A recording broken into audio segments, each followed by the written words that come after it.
Siamo qui con Graziano Simonella che ci racconterà un lato che non siamo molto abituati a vedere e a vivere, il lato della preparazione della tavola ai fini di una degustazione di vino ice.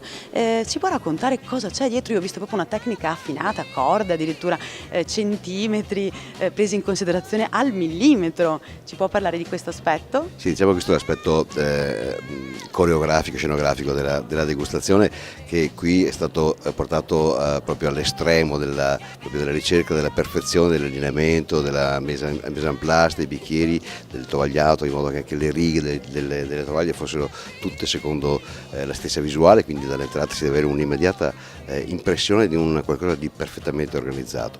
Però quello che è importante è che prima sia stata fatta con i vini un accurato lavoro di stappatura accurata, controllo delle temperature, decantazione in alcuni di questi vini così particolari, annate così lontane da noi, hanno dovuto essere verificati. In alcuni casi è stata fatta una decantazione con un colino e poi il vino è stato rimesso nelle bottiglie originali in modo da essere presentato nella etichetta originale, per salvaguardare anche quella che è l'aspetto dell'immagine che un'etichetta di 50 anni può trasmettere.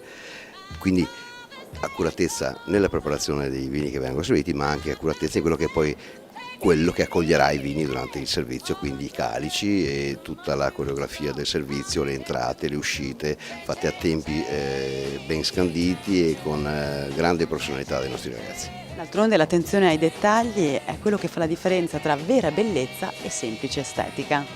Condivido pienamente.